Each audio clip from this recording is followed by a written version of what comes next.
fez a decomposição da álgebra, dividimos as classes de geradores, e basicamente o que a gente está fazendo, né? Só para recordar aqui, então nós não estamos ainda no espaço 5-dimensional, nós estamos no espaço onde decide quadridimensional. Esse espaço aqui tem grupo de isometria S2, né? Que faz o papel do Poincare. E o que a gente viu que o SO23 no limite constante cosmológica tende a zero, né? Limite tende a zero, que é a contração de Wien-Nerimond. Então, a gente ganha o Poincare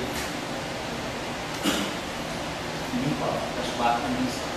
Esse grupo aqui tem 10 geradores, esse grupo tem 10 geradores. Então, o que é importante para nós é que a gente está falando de um grupo que, de uma certa maneira, é uma extensão do grupo de Poincare no sentido desse parâmetro NIF. De chamar a atenção também de vocês aqui, a gente já tinha falado, né, que basicamente esse grupo aqui, que é isometria para esse espaço aqui, ele é o grupo conforme, só para lembrar a vocês, esse grupo aqui é o grupo conforme associado ao espaço de uniformes 1, 2. Que é onde a gente faz Chern-Simons, onde a gente faz a física planar. Então, por esse grupo aqui, ser isometria de ADS4 e ao mesmo tempo ele ser conforme do espaço tridimensional, então nesse sentido aqui, a gente fala da correspondência então entre ADS4 e uma teoria conforme, uma conforme fluido 3. Vai nessa direção. E agora o interesse nosso, nesse sentido aqui, no sentido de Poincare, a gente quer compreender estudando essas representações, depois fazendo a contração, quer dizer, a partir desse estudo aqui, o que a gente quer compreender é a relação entre conceito de partícula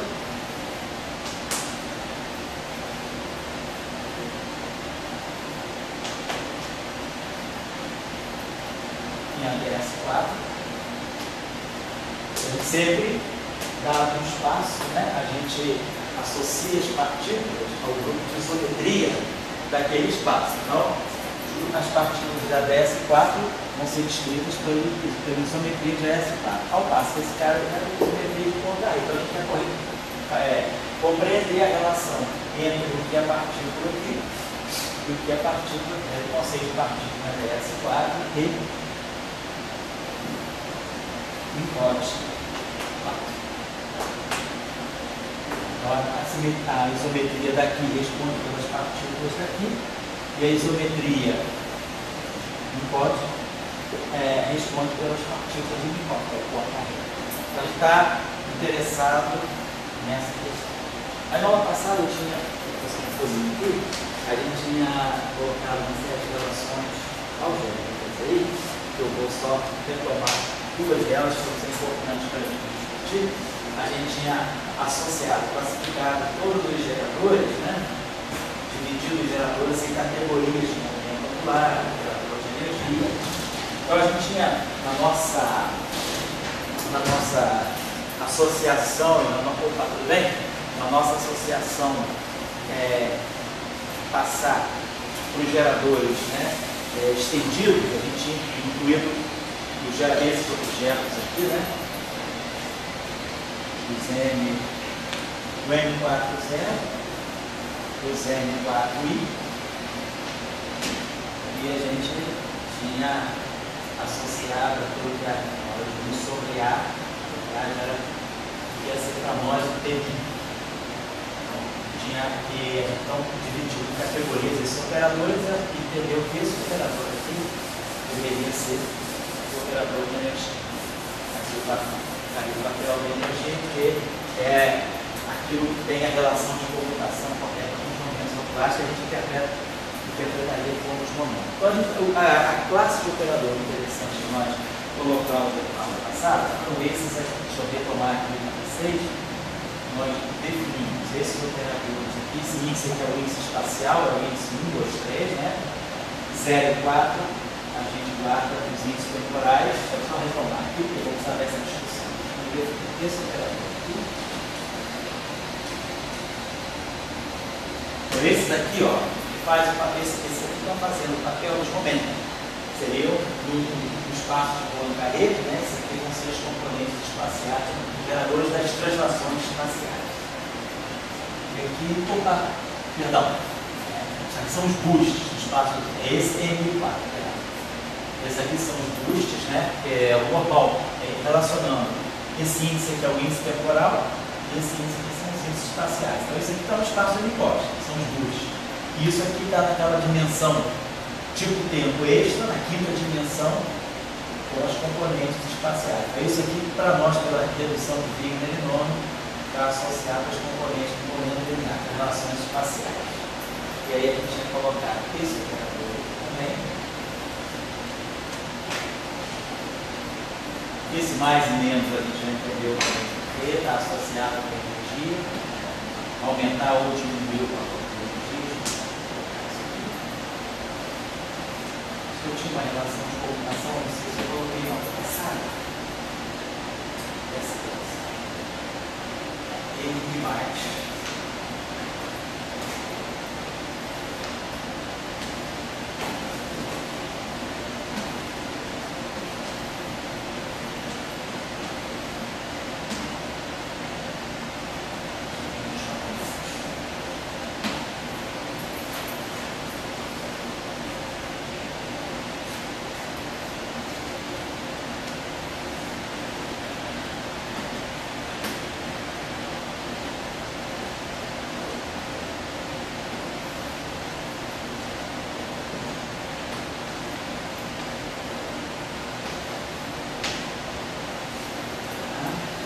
Depois a gente tinha visto, né, que o mais com mais comuta e o menos com menos comuta. Aqui no computador.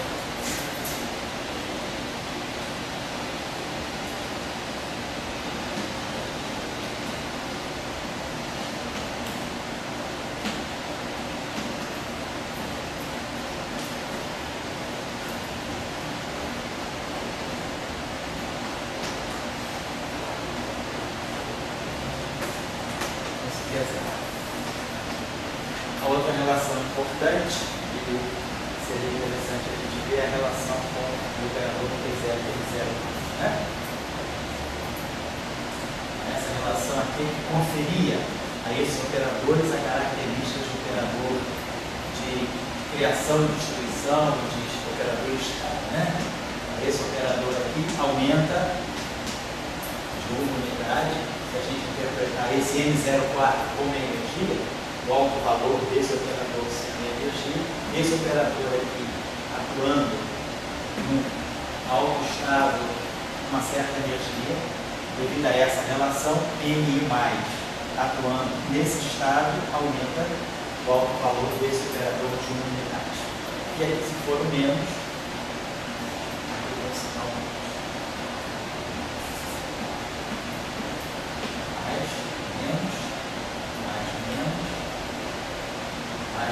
Então, aumenta o número, né? Uma unidade.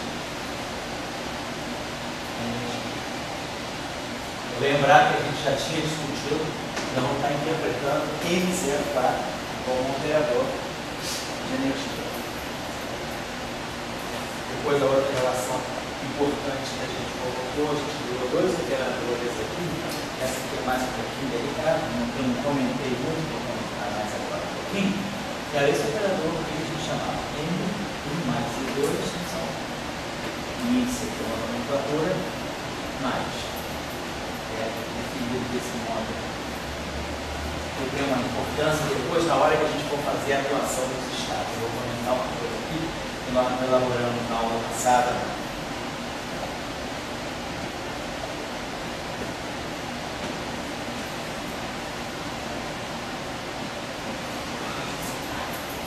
Então, observe, esses operadores aqui estão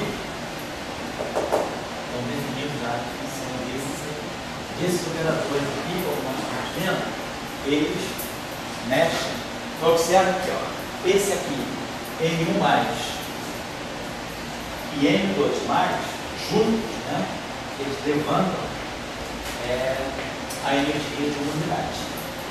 Esses dois operadores aqui, tanto N1 mais, qualquer operador N mais, levanta a energia de uma unidade. Então, esse operador aqui, ele está mexendo na energia, mas nós vamos ver também que ele mexe no momento angular, já. E aí nós temos, eu acho que posso colocar aqui, sobre raiz de 2, aqui mais. Então, vou botar aqui um menos aqui. Agora nós vamos definir dois operadores. 1 mais I2 e 1 menos I2. E aqui é um sinal menos, tá? Aqui é tudo mais, tá? Tudo feito com essa família aqui. Mas eu defino esses dois aqui. 1 mais I2 e 1 menos I2. Esse nome. Eu estou importando essa notação aí, importando essa notação do Nicolai, do Hermann Nicolai. Ele deu esse curso para nós na TEST, e aí ele fez uma discussão bastante boa aqui nas notas de aula dele, e aí eu estou pegando a própria notação dele, essa notação minha, ele colocou desse modo, mas eu achei que é interessante seguir a notação dele, está bem clara, vamos ver já já. Então, o que você está observando é o seguinte, esses operadores aqui, esse operador aqui, ou tanto faz o mais como o menos, todos eles carregam só o N1 mais e o N2 mais. E aí o N1 mais e o N2 mais, eles aumentam sempre a unidade de energia. Agora, tem uma relação nuclear aqui, que é essa aqui, que eu tinha colocado para vocês na aula passada também. A terceira componente, então nós temos visto que a família de geradores N e J, né? Ambos estão no setor espacial de Minkowski, que é 1, 2, 3, 1, 2, 3. Então, esse setor aqui é o setor realmente de SO3, é o subgrupo compacto SO3, que faz as rotações nas 3 coordenadas espaciais. E aí, esse aqui a gente tinha usado para definir as componentes do operador de momento angular, o gerador das rotações do setor espacial. Esse J3 está entendido como sendo a terceira componente do operador de momento angular. E aí, esse operador aqui, com esses íons aqui, com esses N1 mais I2, igual a 1 menos I2,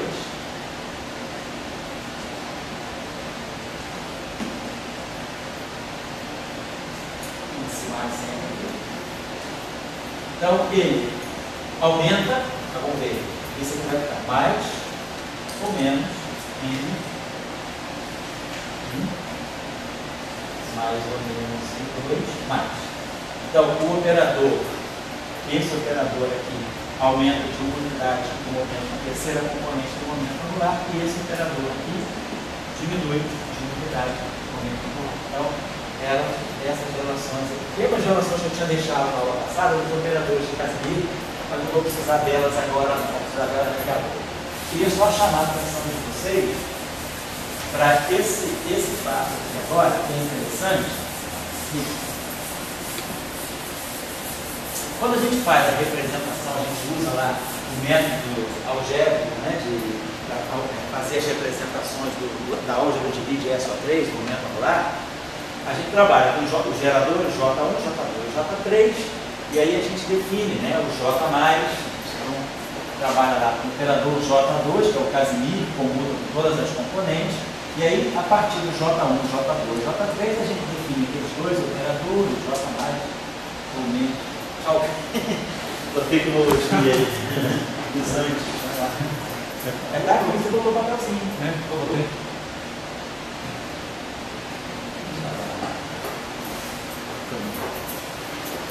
Eu tenho os operadores J+, menos, e tem o operador J3. Nós decidimos, sempre, tomamos sempre a correção, determinar os estados, né, classificam essas representações aqui como estados classificados pelo operador, pelo alto valor J desse objeto aqui, que é J mais 1, e e a terceira componente aqui que a gente chama de MJ. Aí a gente acaba mostrando que esse cara aqui é JJ mais um. Agora, o que a gente sabe é que esse operador aqui, ele está dentro da álgebra do momento angular e ele aumenta e levanta de uma unidade essa componente aqui. Tá certo? Agora, observem aqui.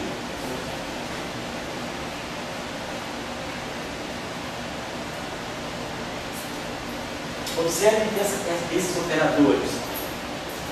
Esses operadores, a mesma coisa. Eles aumentam ou diminuem, né? A terceira componente do momento angular. Mas eles estão fora da álgebra de momento angular. A álgebra de momento angular é a álgebra do J, J1, J2, J3, ou J2, ou J3. Eles estão fora. E observe que nós temos, deixa eu colocar uma terceira relação, que é essa aqui, J3, M3 mais. Aqui vocês observam, a gente pegou o M1 mais, o M2 mais, deixamos o M3 mais de fora, ele não aparece, mas essa relação de comunicação aqui é zero. Então a gente está observando que essa terceira, esse objeto aqui, esse M3 mais, ele não mexe na componente de momento angular J3. Esse aqui, o 1 mais e 2 aumentam de uma unidade, e esse de 1 mais e 2 diminui de uma unidade. Então o que a gente observa é que, do ponto de vista do momento angular, esses três operadores, eles carregam o momento angular 1. Eles formam um triplete de SO3. Isso aqui é a típica representação. Só que em vez de eu ter um vetor J3 atuado no vetor dando mais o próprio vetor, eu tenho agora operadores. Então, no sentido operatorial, esse operador aqui e esse operador são auto-operadores de J3, com essas componentes. Então, é importante essa observação, que vai servir para nós até tchau para nós criar um papelzinho mais grosso. Obrigado, tchau para nós. Nós temos que seguir, né? Ficar mais preso, né? Eu falei com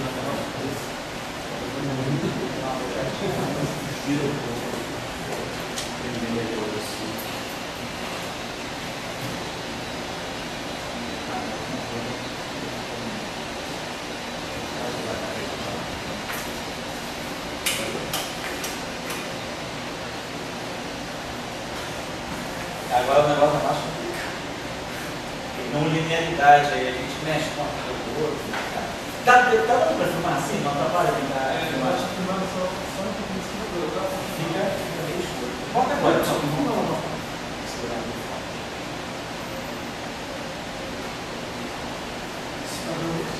Agora vai. Inovação tecnológica, MCTI, né? Não tenta com MCTI. Isso aqui é inovação, né? Jovem cientista. Caramba, eu acho que a gente tem que se entender. Falta de luz. Tem alguma entidade superior aí. Tá bom, pode trocar todos. Oi? Só trocar isso. Ano que vem a gente não vai ter esse problema, né? Ano que vem é o Ano Internacional da Luz, né? 2015. Vamos celebrar a luz. Dória que vai gostar, né? Dória vai escrever. Dória vai amar o ano que vem. Vai ter Akenaton, vai ter todos os faraós aí. Nefertiti, todo mundo aí. Tutankhamon, ressuscitado. A hierarquia. Vai ser o ano de. Eu acho que está na relatividade geral, deve ser porque 1915 foi a relatividade geral, né? Então o ano que vem deve ser 100 anos da luz aí. Porque o teste lá de Sobral foi de 1918 a 1920. Não foi no Sobral? Foi 18, eu acho, né? Mas o ano que vem é o Ano Internacional da Luz. Aí preparem aí o conhecimento de vocês, né? Tem alguns trabalhos interessantes aí, ótimos. Bom, então, chamando a atenção aqui, voltando agora, pode escrever, esses três operadores aqui, ó, é o M1 mais ou menos e 2. Todos com a componente máxima. Vai. Agora, eu vou escrever bem forte. E N3 mais. Então, esses operadores aqui, eles formam um triplete de SO3. Então, esse conjunto de operadores, eles têm, devido a essa situação, eles têm momento angular, eles carregam momento angular igual a 1, J igual a 1. Esse aqui teria componente mais 1, ele aumenta de uma unidade. Esse aqui diminui de uma, tem menos 1. E esse aqui seria componente 0. O MJ igual a 1, a gente sabe que o J igual a 1 a gente teria menos 1, 0 e 1. Então, quando esse objeto aqui atuar em um certo estado e tenha um certo momento angular, ele vai aumentar o momento angular, ele vai fazer uma composição. Tipo, vamos dizer que esse estado, um objeto, tipo assim, esse operador aqui, M1 mais e 2 mais. Se ele atuar, vamos dizer, um mau estado qualquer, se tem um objeto aqui que tem momento angular J. Então, quando esse objeto aqui atuar aqui, se esse cara aqui tem estado J, MJ, quando esse operador aqui tem momento angular 1 atuar aqui, ele vai produzir um outro estado. Ele vai produzir um estado, psilinha, que deve ter J, vai ter um J', MJ'. Agora, quem vai ser J'? J' vai ser a composição desse momento angular. Esse cara todo aqui tem momento angular 1 e esse tem momento angular J. Então, quando eu componho o momento angular 1 e o momento angular J, eu posso ter J menos 1, J ou J mais 1.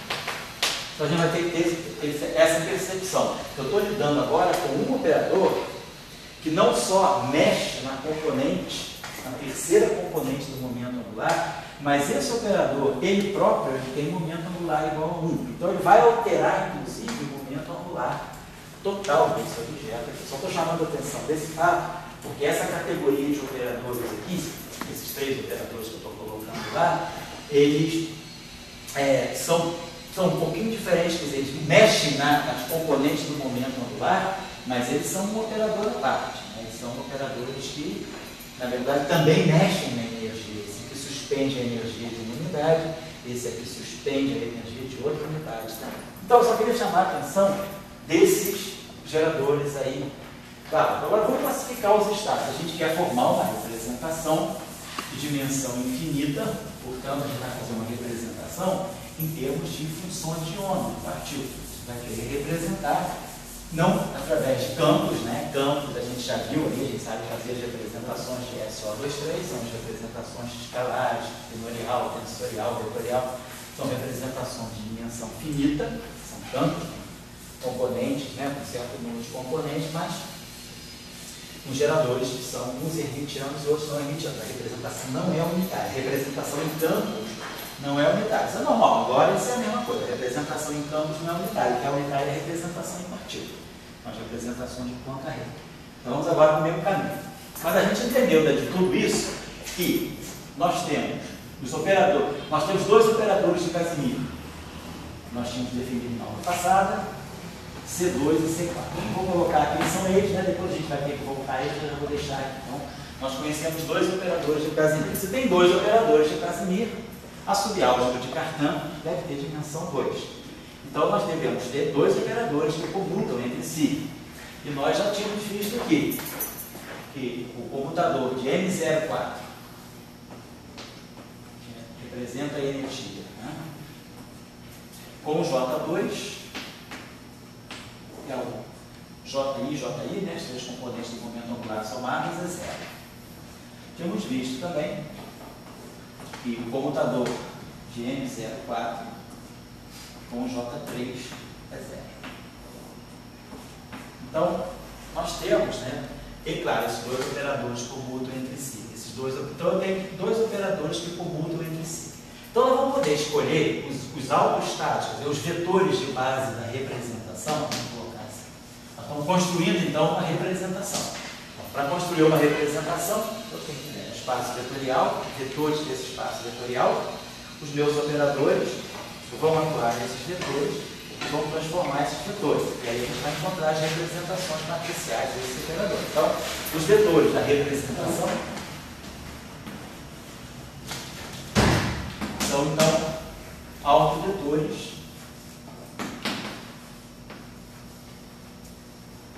simultâneos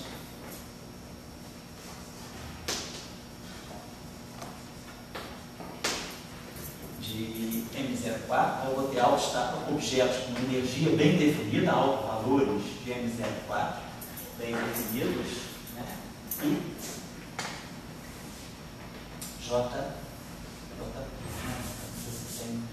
na verdade, J2, J3. Eu vou poder, esses três operadores aqui eu posso terminar na álgebra de movimento angular, né, que tem rank 1, isso aqui é o SO3. Então vocês estão vendo, isso aqui é a subálgebra compacta SO3. Esse gerador aqui é o gerador de SO3, e esse gerador aqui é o gerador da subálgebra SO2, que é o que faz as rotações no plano 04. Né? Eu vou pegar aquela métrica x0 ao quadrado e x4 ao quadrado, eu faço uma rotação só nesse plano x04, já tem esse gerador aqui que está fazendo as rotações nesse plano. Então, esses são os dois geradores. Esse cara comuta com esse cara comuta com esses dois, aqui são redundantes. Basta dar esse aqui, né? Que a gente sabe que pode escolher apenas um operador. Se esse cara aqui tem rank 1, eu vou escolher um operador, comute consigo próprio, que é J3 comuta consigo próprio. Isso aqui é o Casimir da representação, né? E esse cara aqui, claro que nós já tínhamos dado ali dois Casimir, esse C2 e esse C4. O C2, a gente tinha feito, né? Tinha definido desse modo. O M é o sigma, eu acho que eu chamava de sigma AB. Na verdade eu fiz confusão, eu acho que eu botei hoje toda notação M, todo lugar que tem M maiúsculo hoje, tudo que é M maiúsculo, eu acho que na aula passada eu estava chamando de sigma. Eu misturei as notações. Mas não tem problema, lembrar que sigma faz o papel para isso. É só vamos botar. Hoje eu estou trabalhando com M, vou colocar M. Acho que na aula passada eu estava chamando de sigma.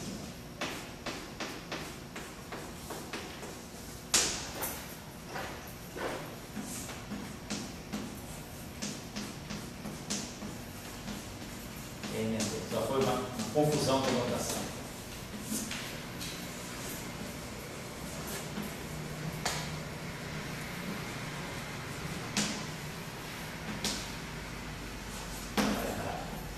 Então, onde tem sigma M, quando eu falar de sigma, na verdade, estou falando de M e vice-versa.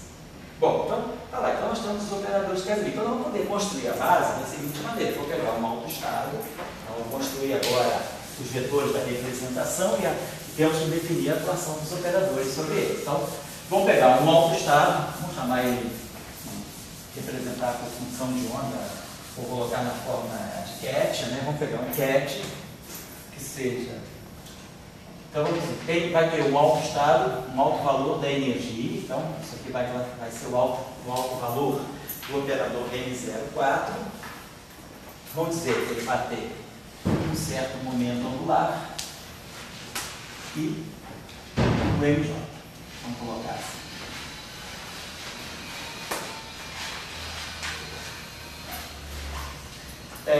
Vamos pensar então o seguinte. Nós vimos que o operador, que nós chamávamos aí de M, né? Nós que era o operador M A menos, ou sigma, menos, tanto faz, né? Na verdade, eu acho que é sigma né? M menos, ou sigma menos, né? Esse operador aqui é o que diminui a energia de uma unidade. Então, a nossa ideia, nós queremos fazer uma representação, que para nós é importante que nós estudemos as representações como sempre em teoria de campo. Que nós queremos fazer uma teoria quântica de campos, então nós imaginamos que a energia de um sistema quântico ela deva ter um lower bound, um bound inferior. Eu não posso ter energias tão pequenas quanto eu queira, senão o sistema vai transitando sempre mais e mais e mais para baixo. Então, a gente espera, como a gente faz no caso do estudo do grupo de Poincaré também, que a gente tenha um estado de mínima energia. Então, as nossas representações vão ser caracterizadas, né, por um estado de mínima energia. Dado aquele operador, dada essa álgebra, eu vou poder sempre encontrar um operador que represente um estado de mínima energia, e a partir desse estado de mínima energia eu posso construir estados, né, que é a representação típica de espaço de fora. A gente encontra o vácuo, isso aqui vai fazer o papel do vácuo, o estado de mínima energia é o vácuo, e aí quando a gente aplica operadores de criação, a gente vai criando as partículas que são flutuações em relação com respeito àquele vácuo. Então vamos dizer que o estado de mínima energia, vou colocar aqui o estado de mínima energia de uma certa representação,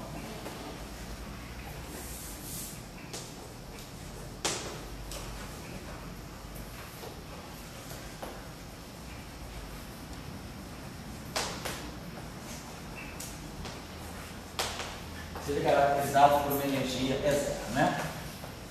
Vou botar aqui essa energia E0 para dizer que esse estado aqui é o estado de mínima energia.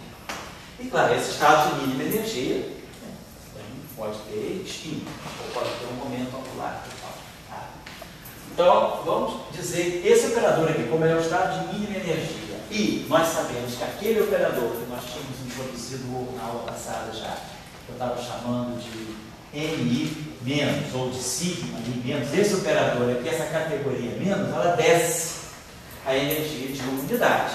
Se esse estado é o estado de mínima energia, justamente para poder dizer que esse estado é de mínima energia, que não existe nenhuma energia mais baixa do que ele, esse operador, que é o operador de destruição de unidade de energia, ele tem que cancelar quando aplicado aqui. Então, o que vai caracterizar esse estado, e como a gente fala na aula de momento angular, que pega o momento angular, né, o estado de momento angular mínimo, né, com o alto vetor de mínimo momento angular, quando aplica o operador J menos, ele dá zero. Então aqui nós vamos ter que o MI menos, tá? Vou colocar assim, MI menos, qualquer MI menos atuando aqui nesse estado é zero. Vamos fazer o seguinte, quando nós classificamos o grupo de Poincaré, nós classificamos os estados por uma massa e por um spin. O momento angular aqui, vamos dizer que o momento angular da partícula seja o seu spin. Vamos estar representando, na verdade, esse momento angular total, ele pressupõe, como se a gente esteja trabalhando, nós querendo construir as representações das partículas em estado de repouso. Então, o momento angular é o spin. Então, vamos dizer que nós vamos classificar os estados dessa forma. P0 é S, um spin é S, aí a componente MS do spin. Então, esse estado aqui tem que ser aniquilado por qualquer operador desse tipo, tanto pelo M1, quanto pelo M2, quanto pelo M3. Todos os operadores que diminuem a energia de uma unidade têm que cancelar esse estado, porque, por definição, isso é uma definição nossa para construir a representação. Nós vamos construir uma representação a partir desse vetor. Esse é, inclusive, um conceito da teoria de grupo, né? A teoria de grupo diz que uma representação é irredutível quando essa representação tem um vetor chamado de vetor cíclico. O que é um vetor cíclico? É um vetor a partir do qual eu posso construir toda a representação. Então, por exemplo, um conceito em teoria de grupo de representação irredutível diz que uma representação é irredutível quando qualquer vetor dessa representação é cíclico. Quer dizer, a partir de um dado vetor, eu posso construir toda a representação. É o que eu estou fazendo aqui. A partir desse cat aqui, nós pretendemos construir toda a representação. O que significa construir toda a representação? Significa saber todos os operadores como atuam em cima desse estado. Porque aí eu vou ter uma representação matricial. Por exemplo, eu vou ter que ver como é que o M e mais atua. Nós já sabemos, por exemplo, como é que o momento angular atua em cima desse sistema. Esse aqui é o número quântico do J2, esse número quântico aqui é o número quântico do J3 e esse número quântico aqui é o número quântico do M04. Então, esse estado, né, vamos colocar assim, um estado genérico da representação, devido então ao conceito de subálgebra de operadores de Casimir, nós vamos ter esses álgebras vetores da representação, vão ter sempre dois números, esse grupo SO23 tem rank 2, então eles vão ter sempre dois números quânticos bem definidos. Então eu vou pegar o M04, então eu vou pegar um estado, não precisa ser um estado fundamental, não. Um estado qualquer, um cat qualquer, a energia é spin S, então ele vai ter que ser autovetor desse operador. Então, eu sei medir a energia. Claro, a energia depois da hora vai ser a massa, se eu estou no sistema de reforço. Vamos poder pegar aqui o operador J2.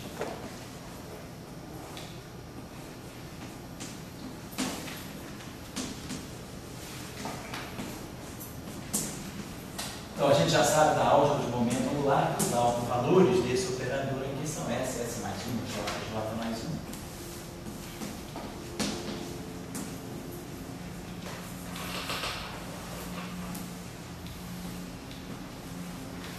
E o J3.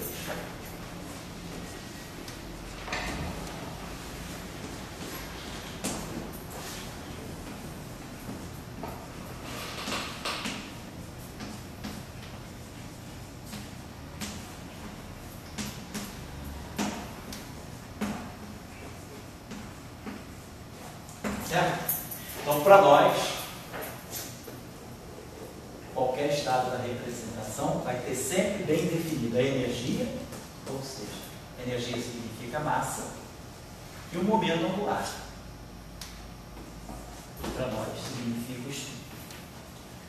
Por que eu estou fazendo isso? Porque eu quero ficar o mais próximo possível de Poincare. Toda a nossa discussão é ver no espaço diante de si quem são as partículas, da mesma forma como a gente vê no espaço de Minkowski, quem são as partículas, olhando os estados, né, de representação de Poincare.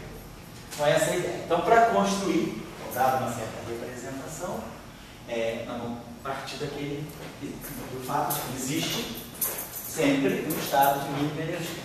Então, claro, quando o M04 atuar aqui, vai dar o E0. Agora, esse estado de mínima energia pode ter o spin arbitrário. Então, eu vou ter 2S mais 1 estados com a mesma energia. É uma degenerescência. Tem 2S mais 1 estados com a mesma energia. Então, é isso que nós estamos querendo fazer. Vamos agora ver a seguinte coisa. Vamos olhar o operador de Casimir. Eu tinha deixado justamente uma relação com vocês na aula passada. Eu vou retomar a relação aqui. Acho que alguns de vocês podem ter demonstrado, mas se não demonstrar, é uma relação simples, é por álgebrazinha, que é essa relação aqui, né? Quando nós definimos esse operador aqui, que era o primeiro Casimir desse grupo aqui, que é o sigma B, ou MAB, tanto faz. É o sigma B. Então, a gente mostrou na aula passada aqui. Vai abrir isso aqui, então eu vou poder pegar 0i, 04, e 0, e 4, e não tem 4. Então, abrindo essa relação aqui, a gente mostra que esse quadrado aqui, esse operador de Casimir quadrático, ele pode ser escrito assim, sigma 04 ao quadrado, ou M04 ao quadrado. Eu estou botando M lá, né? Desculpa aí, gente, a confusão de notação. É que uma vez eu dei esse curso, eu tinha colocado tudo N, tudo sigma, e eu agora vou botar que eu estava colocando N outra vez. Vou botar aqui N. Como eu estou colocando N hoje, porque esse N na cabeça, vamos colocar isso assim. Eu botei em 04 lá, então isso aqui vai dar para nós. 04, 4040, vai dar 2 vezes. Quando eu abaixar os dois 04, a métrica é sempre a mesma, então isso aqui vai dar um fator 2, que vai cancelar desse meio, vai produzir aqui o operador de energia ao quadrado. Depois, o outro termo que aparece, vamos poder pegar aqui quando for IJ e IJ, aí a gente vai ter epsilon, JK, vamos transformar isso aqui no momento angular, vai dar a contração de 2 epsilons de leve tita, a contração de 2 epsilons de leve tita vai dar um fator 2 que vai cancelar isso aqui vai dar para nós JI, então, que é o operador que tem alto valor, é o J2, né, que tem alto valor JJ mais 1, e aqui dá isso que dá 5, menos M0i ao quadrado, M0i, e menos M4. É uma simples, assim, realmente uma simples tarefa de álgebra mostrar que esse conjunto aqui, ó, esse menos, vou botar assim. Isso tudo aqui, incorporando o sinal menos, ó, isso tudo aqui, com o sinal menos incluído, vocês podem mostrar que isso aqui é um meio do anticomutador, do NI+, com o N e menos. É o anticomutador, tá? Não é o comutador, não. O computador nós já tínhamos visto o que dá. Então, esse é o operador de Casimir. Então, a pergunta é, o que caracteriza, qual é o papel do Casimir numa representação? O operador de Casimir é aquele operador que, atuando em qualquer vetor da representação, dá o mesmo valor. O operador de Casimir, ele é uma constante daquela representação. Qualquer vetor de uma dada representação tem o mesmo Casimir. É o caso, no momento angular, é o J2. J2 é um operador de Casimir do SO3. Então, quando eu estou numa certa representação, o momento angular J, componente MJ, quando eu aplicar J2 a qualquer estado da J, J mais 1. Então, se o spin é 1, então eu tiver 1, 0 e 1 menos 1. J2 aplicado a qualquer estado vai dar 2, porque é J mais 1 e 2. Então, o Casimir ele caracteriza a representação. O valor dele é um valor fixo naquela representação. Então, já que eu estou trabalhando nessa representação, agora estou querendo procurar qual é a representação fundamental. Agora eu vou particularizar. Nossa representação fundamental é essa representação aqui, nesse alto valor aqui. Só que o que caracteriza essa representação é um dado extra. Essa representação é a representação fundamental do momento que MI menos atuando nesse cat aqui dá zero. Eu não posso descer mais a energia do que esse valor já é baixo. Esse é o valor mínimo de energia. Então agora eu estou caracterizando a representação fundamental.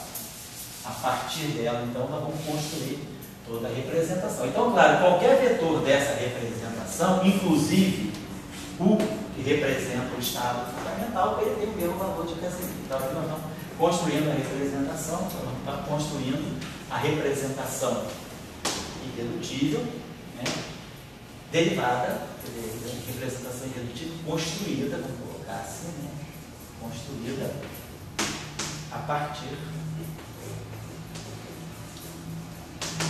cat fundamental. Esse estatismo fundamental. Vou colocar assim. É isso aí. Então, o operador de Casimir, nós podemos calcular o operador de Casimir sobre ele. Para poder saber quanto vale o Casimir nessa representação.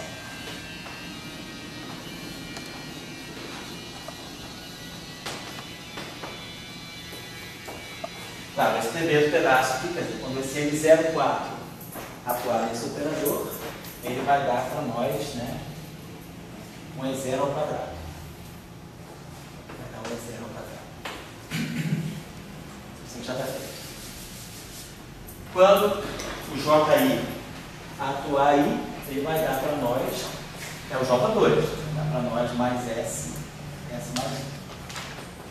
A gente já começa a ver uma coisa interessante aqui, vamos começar a chamar a atenção em relação a Poincaré. Para Poincaré, isso não acontece, né? Para Poincaré, o Casimir, nós temos os dois Casimir que separam a energia do spin lá do grupo de Poincaré. Os operadores de Casimir que nós temos é PMI.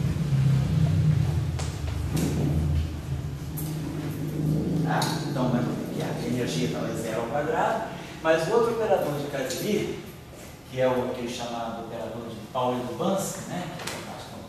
Que chama de WMI, no meio, de Epsilon Mi, kappa lambda, PMI, M kappa lambda. Então a energia está aqui. Então os estados têm uma energia bem definida. Então, agora aqui não, a gente já está misturando a energia com o spin. Vamos ver que isso aí vai ter consequências interessantes. Então, isso aqui já foi também. Vamos ver como é que a gente pode trabalhar isso aqui. Isso aqui é o anticomutador. Então, isso aqui, esse pedacinho aí é o meio, né, do M e mais. Então, esse pedaço aqui vai dar zero, porque M mais, M menos é o primeiro pedaço do anticomutador.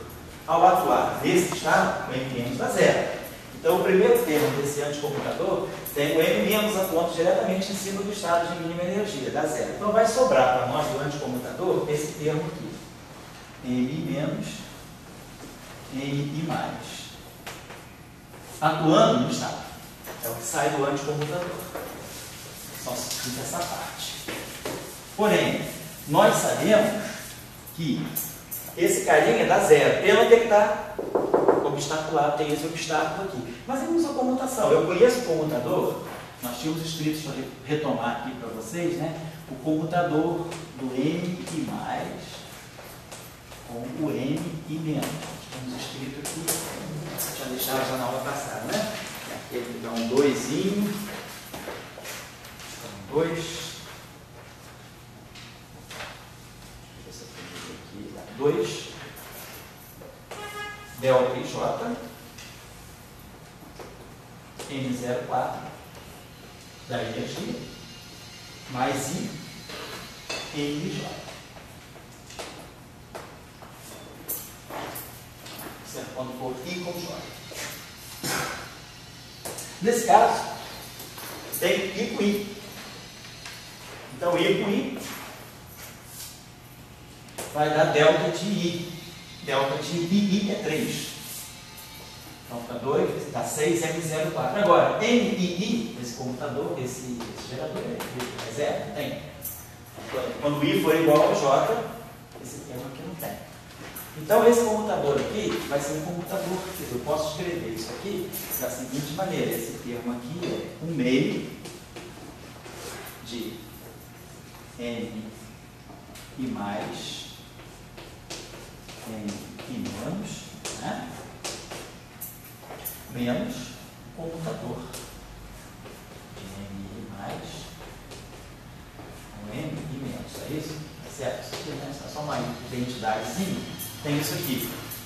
Então, esse termo aqui cancela o primeiro termo do comutador. O segundo termo do comutador, que é esse termo aqui, aparece com o sinal menos. Né? Então, vai ficar menos, fica mais. Então, isso que está aqui, está simplesmente substituir isso aqui por esse termo mais o computador. Mas esse aqui dá zero. Então, esse cara aqui aniquila. Então, o que vai sobrar no final do dia dessa operação, simplesmente é a ação desse computador aqui em cima. Mas só que esse computador, ele está me dando justamente alguém que é uma constante dessa representação. É o N04, na verdade. Basicamente, esse computador aqui tem esse fator meio, tem esse 2. Esse computador dá 6. Então, 6 por 2 dá 3. E ele traz esse sinal menos. Então, ele vai dizer menos 3 N04 atuando nesse estado. Então, ele vai produzir aqui, na verdade, aquele termo que nós estamos cancelando, ele vai produzir aqui menos 3 é zero. Então, esse fator 3 vem por causa do momento angular.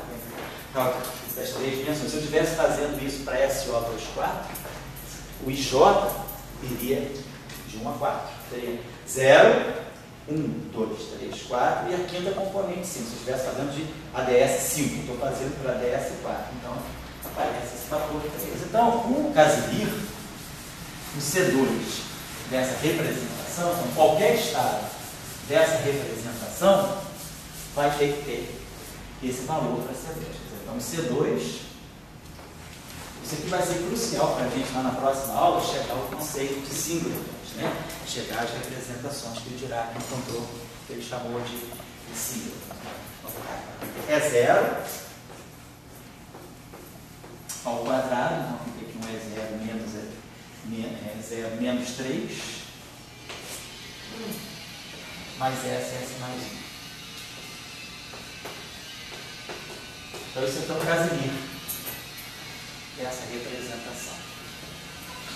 Então, da mesma forma, no grupo de Poincaré, o PMI, né? A gente pega uma representação massiva, PMI em M2, caracteriza a massa da partícula. Agora, o que está substituindo esse conceito no ADS é essa relação aqui, que seria a parte da massa, isso aqui, a parte do X.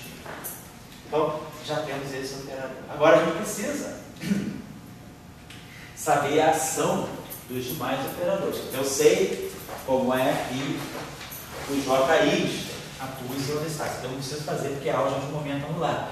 Se eu quiser calcular Jx em cima desse estado aqui, J1, J2, J3 eu sei. Tá, isso aqui. Mas se eu quiser calcular J1 e J2, basta substituir J1 e J2 pelo J mais e pelo J menos. Aí nós sabemos que o J mais, atuando nesse estado, dá aquele famoso valor, né? Raiz quadrada de S menos MS, S mais MS mais 1, sobe de uma unidade aqui, mas mantém o S. O J menos desce de uma unidade, mas mantém o S. O J, ele atua dentro da representação, então ele mantém o S e muda só o MS. Então eu já sei como trabalhar o J, eu sei trabalhar J1, sei trabalhar o J2, sei representar o J3. Sabemos representar, então isso aqui são os N e J, né? A gente definiu como sendo epsilon e JK, J e CK. Então sabemos os N e J. Sabemos o N04. Agora, nós temos os N4I, que nós representamos através daqueles operadores. Eu chamei com vocês de N1 e 2, né? Nós temos aqui os N0I, os N0I e os N4. Certo? Eu conheço esses objetos aqui, eu transformei isso aqui em N mais e N e menos. Já tínhamos feito isso na aula passada, mostrando que esse cara aqui é menos o conjugado hermitiano dele. Então, se eu conheço o N mais, eu conheço o N menos, eu conheço o N0 e conheço o N4. Então, eu vou, no final de tudo, eu sei representar todos os operadores, como atuam aqui. Vamos pegar agora, então, isso que eu vou para trás, que a gente já sabe o que é. Vamos pegar, então, a ação daqueles operadores que aumentam a energia. Eu posso mexer, quando eu for trabalhando essa representação, claro, os estados são classificados, todos os estados da representação têm o mesmo valor de C2, mas não significa que o E0 é fixo. Eu posso agora, nós sabemos, atuar, por exemplo, nesse operador aqui, N1, aquele operador N1 mais I2, em si mais aqui. Então, nós sabemos que esse operador aumenta a energia de uma unidade. Por quê? Porque ele contém isso aqui. Ele contém, deixa eu ver, só para lembrar aqui, quem não está copiando, tá aqui, 1 sobre raiz de 2, N1 mais e N2 mais. Então, esses operadores aqui, tanto o N1 mais quanto o N2 mais, aumentam a energia de uma unidade. Eu sei que se eu atuar com esse operador naquele estado, a energia não vai ser zero. Eu vou ganhar um estado, uma energia é 0 mais 1. Esse operador também tem momento angular, 1. Então, quando ele atuar naquele spin, ele pode dar S mais 1, S ou S menos 1. Eu vou compor um spin 1, quer dizer, a minha questão agora é essa. Se eu atuar com esse operador aqui, em cima desse estado aqui,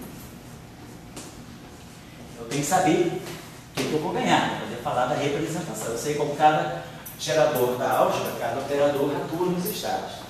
Tá? Tem relação de eletricidade aí.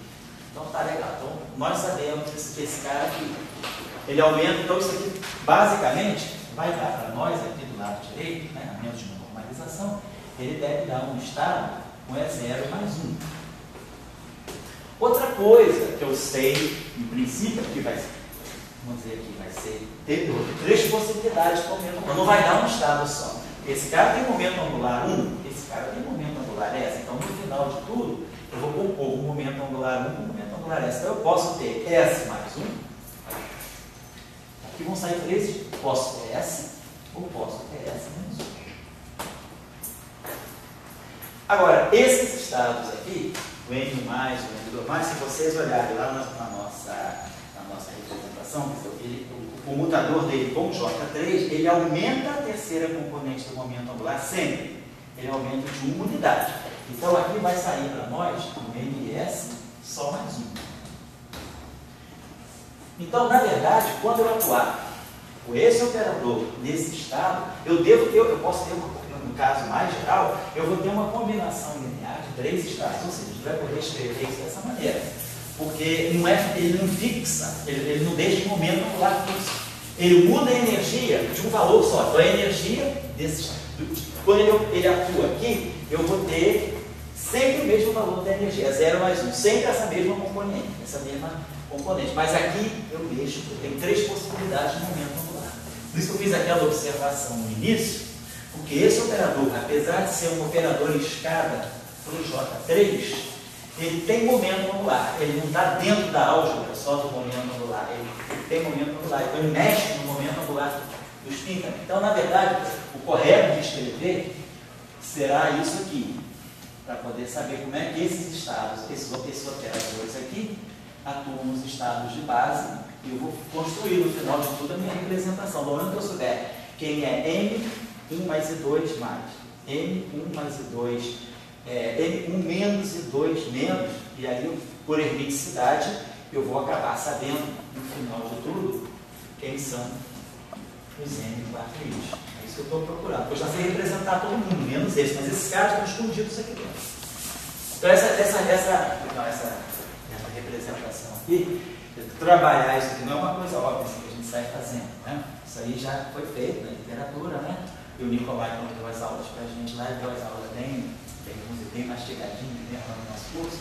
Então, eu estou passando para vocês todos os detalhes, né? Então, com isso a gente fecha a representação. Isso aí foi trabalhado, grupo de Poincaré,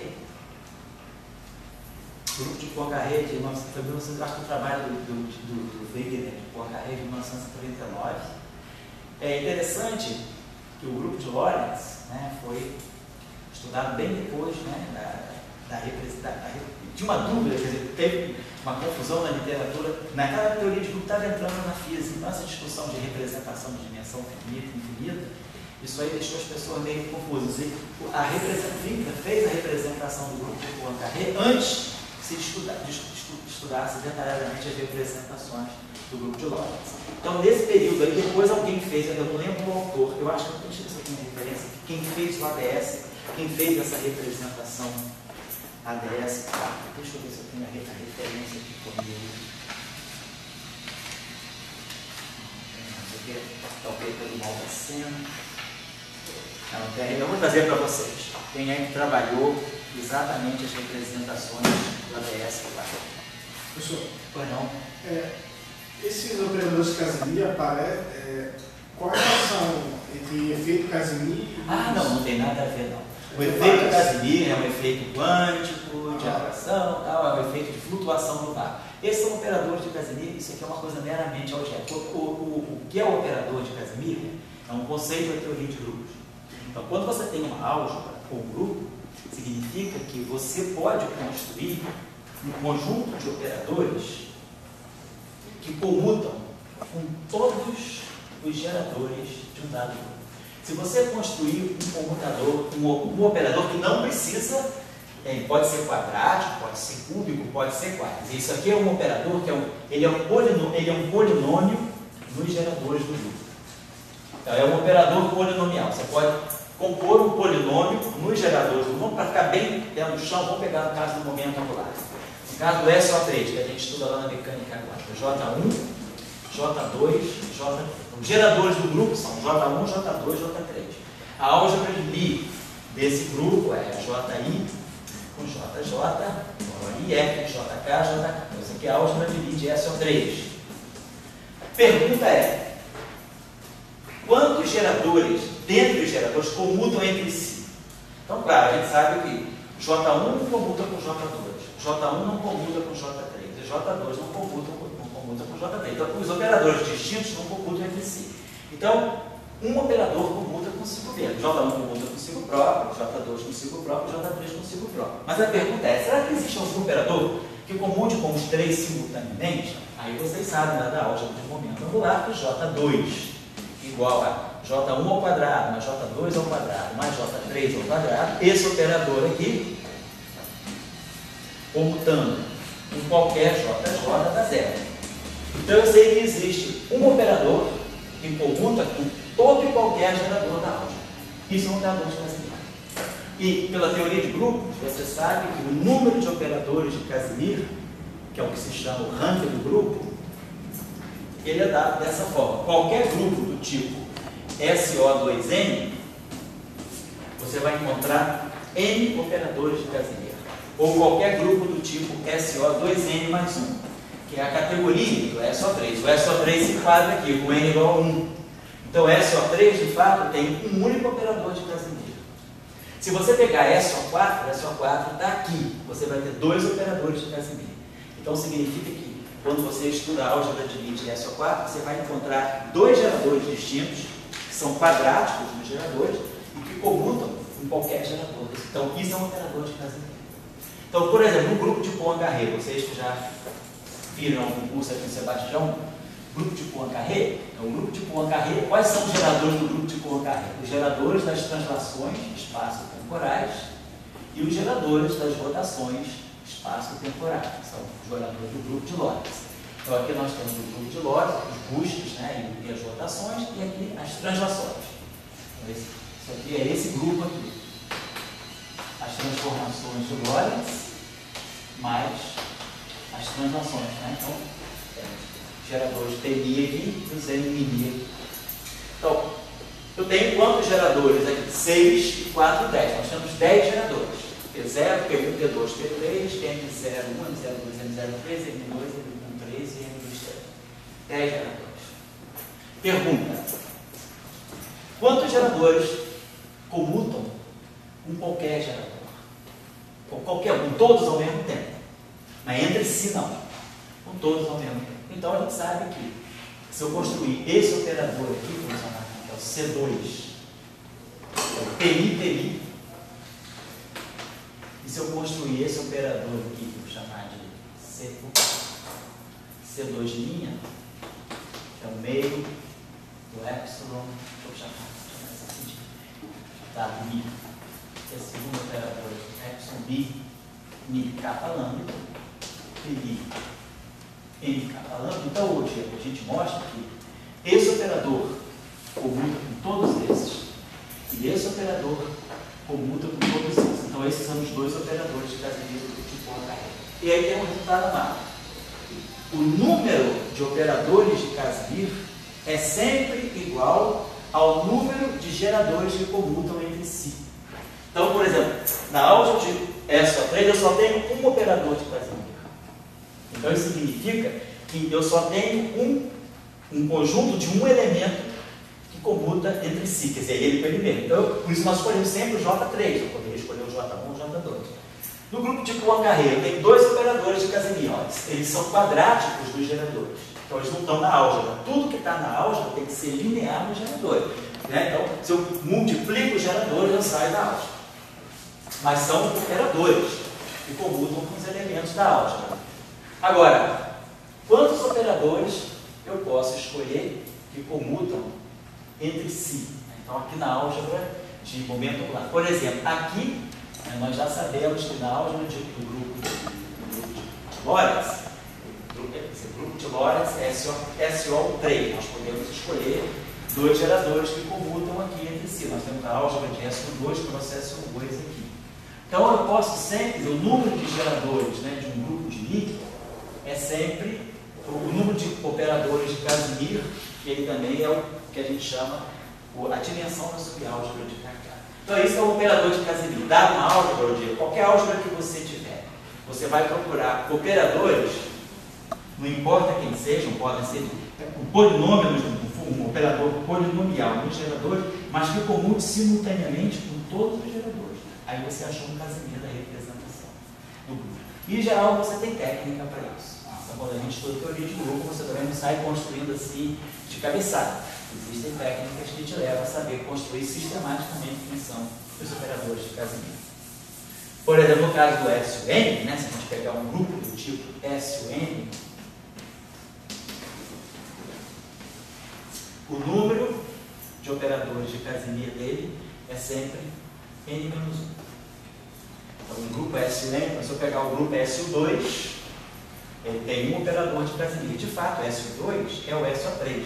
Tem um operador de Casimir. Se eu pegar o grupo SU3, ele tem 2 operadores de Casimir. Então, tem 2 geradores que eu posso, 2 operadores que eu posso construir a partir dos geradores que comutam com todos os geradores simultaneamente. E ao mesmo tempo, o número 2, que é o número de operadores de Casimir, é o número de operadores que comutam entre si.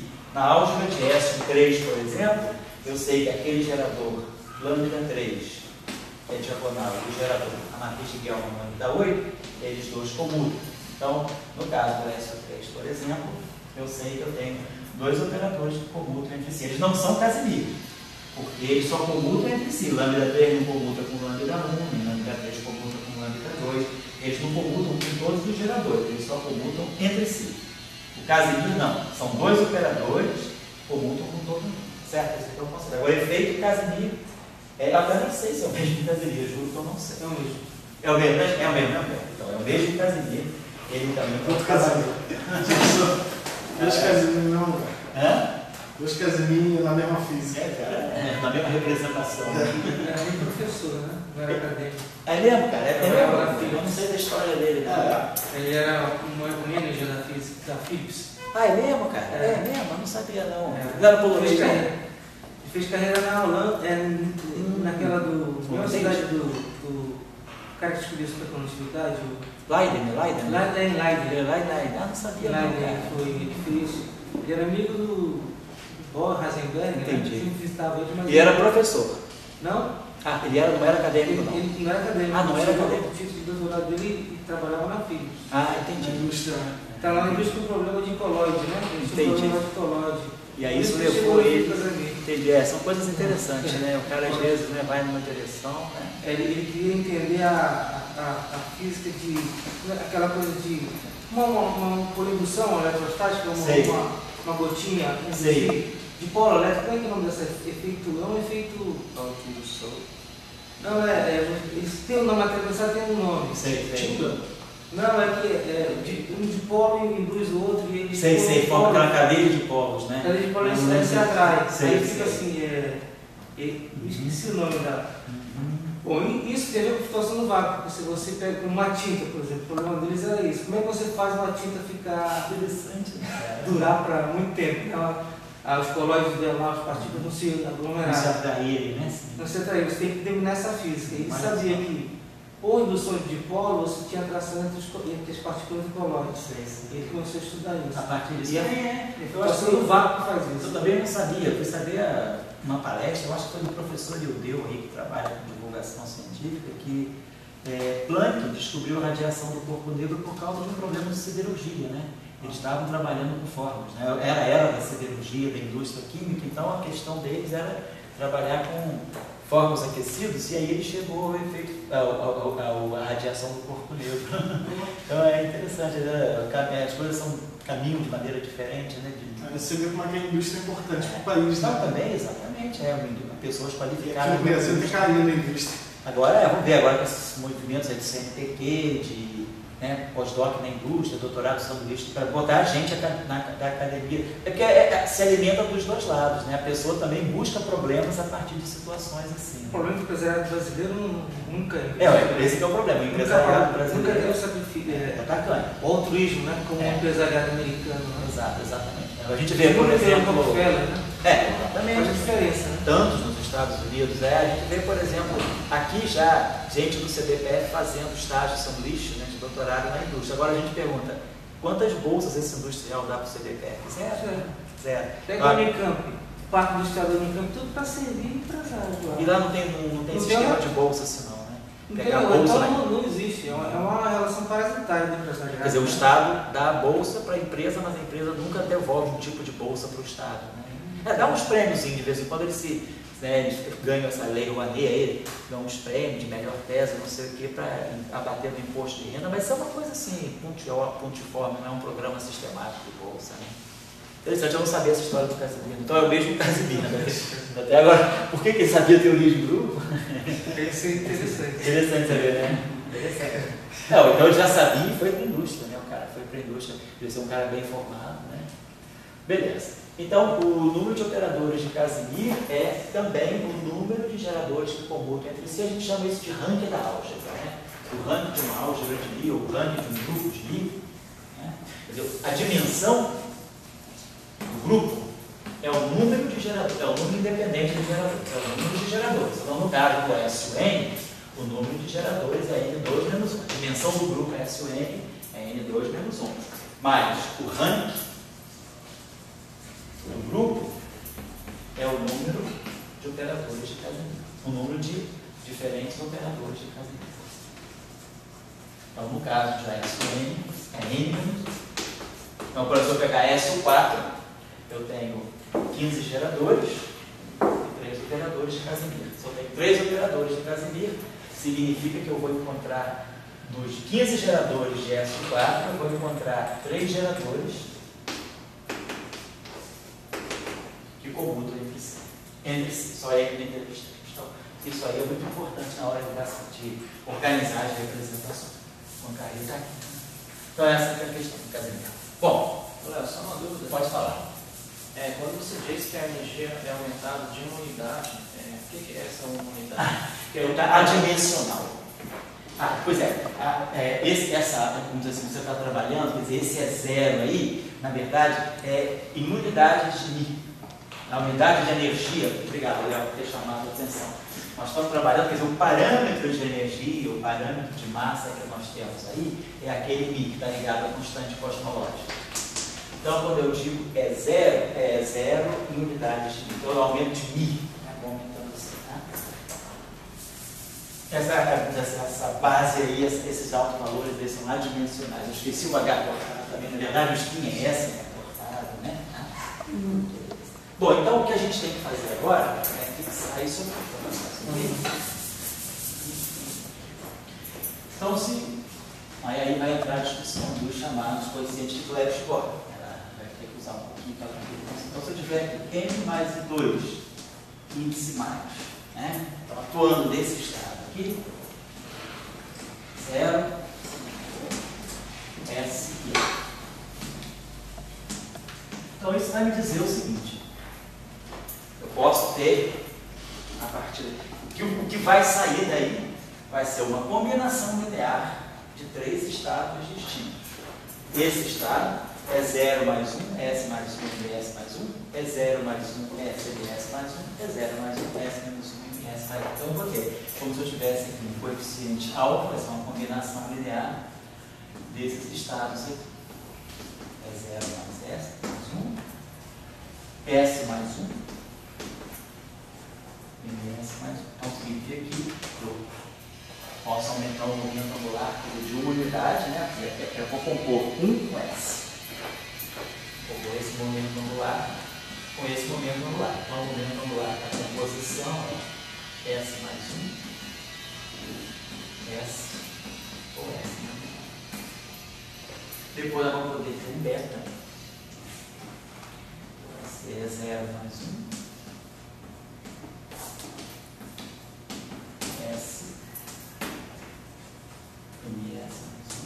Dentro dessa representação, para poder andar com esse S mais 1, e a terceira componente aqui,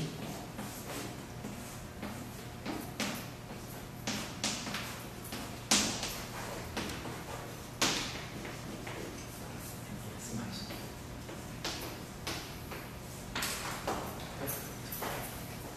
Bom, então, o que eu estou fazendo? Como é que eu vou tirar? Então, cara, eu vou ter que ir. Para mim é importante saber exatamente quem é esse estado. Para eu poder saber quem é, como é que esse operador atua nesse estado, tem que saber quem são alfa, beta e gama. Então, nós vamos ter que calcular essas constantes aí da expansão, esses coeficientes lineares aqui a serem calculados. Mas o que a gente observa aqui, eu não vou poder ir até 18, não vou poder dar 2 horas, já vou ter que estar realmente parado daqui a pouco, 6h35, é 1h30 mesmo hoje, porque eu tenho um compromisso daqui a pouco. Então, amanhã a gente continua esse cálculo aqui, mas só queria chamar a atenção de uma coisa. Observe que, quando a gente atua com aquele operador aqui, todos os estados têm a mesma energia e todos os estados têm o mesmo MS, essa combinação linear aqui. Mas, basicamente, esses estados aqui estão surgindo porque eu estou compondo esses 2 momentos angulares aqui. Então, quando a gente compõe momentos angulares, né, nós sabemos, quando eu pego por exemplo, o momento angular 1, uma função de onda, o momento angular 1, e compõe uma outra função de onda, o momento angular S, por exemplo, né? Eu vou expandir, vou gerar estados de momento angular S mais 1. Mas nós sabemos que os coeficientes que vão aparecer aqui são os coeficientes que vão lidar com 1S, S mais 1, e aí aqui eu vou ter um estado se S mais 1, vamos ter 1S, S, e vamos ter o estado se S, então vamos ter um coeficiente 1S, S menos 1, se S menos 1. E nós sabemos quem são esses coeficientes aqui. Os coeficientes aqui são os coeficientes de Clebsch-Gorlin quando a gente faz essa composição de momento angular. Na verdade, é 1S, Clebsch-Gorlin com S mais 1. 1S, Clebsch-Gorlin com S, 1S, Clebsch-Gorlin com S menos 1. Não, eu vou passar um pouquinho esse detalhe aqui, porque na verdade a gente vai precisar calcular esses coeficientes de Clebsch-Gorlin, porque nós vamos estar interessados numa questão muito importante, que é a unitariedade da representação. A gente tem que ter certeza que, quando esses operadores atuam nos estados, dentro da representação, eles vão produzir outros estados. Mas a gente quer ter uma representação, como a gente estuda o grupo de Poincaré, a representação de estados é uma representação feita no espaço de Hilbert. Ou seja, o espaço de Hilbert que nós escolhemos trabalhar é o espaço de Hilbert, onde o conceito de norma, né, a norma é positivo definida. Então, qualquer estado, ele tem que ter norma ao quadrado maior ou igual a zero. E a norma só é zero se somente ser o estado for o estado nulo. Então, nós vamos trabalhar numa representação de partícula em que eu tenho uma métrica, um espaço de Hilbert com a métrica positiva definida. Não tem, por exemplo, ghost, não tem tachyon. Então, por isso é importante a gente calcular aqueles coeficientes para a gente poder ter controle das normas dos estados. E aí a gente vai ver que com isso a gente vai discutir a possibilidade, pode aparecer tachons, que a gente vai querer eliminar. Então, vamos trabalhar um pouquinho para você. Claro, porque é uma coisa simples, né? Como é que a gente vai calcular esses coeficientes aqui? E aí a gente vai saber a ação desses operadores sobre os estados. Aí com isso, a gente vai ter, vamos ver que a gente vai ter vínculos, né? A necessidade de ter todas as normas positivas vão começar a criar um vínculo, porque por enquanto eu sei que o operador de Casimir é 0 menos 3, mais S mais 1. E são C2. Mas nós vamos ter vínculos extras que vão me permitir fixar uma relação mais definida entre a energia e o spin. Coisa que não acontece no grupo de Poincaré. E é daí que o Dirac vai tirar essa designação do que são os singletons, né? Que é uma designação ligada a estados, a uma família de partículas que satisfazem uma relação linear entre momento angular, que é o spin, e massa. Existe uma relação entre massa e momento angular. São partículas que, eu tinha falado com você na primeira aula, né? Partículas que correspondem a uma reta que relaciona a massa com o momento angular. Então, existe uma organização, quer dizer, as massas estão ligadas aos spins. Então, as partículas não se distribuem aleatoriamente com qualquer massa, com qualquer spin. Então, é isso que vai... Agora, o conceito de singleton vai ser... O singleton ele vai aparecer numa família em que ele está sozinho.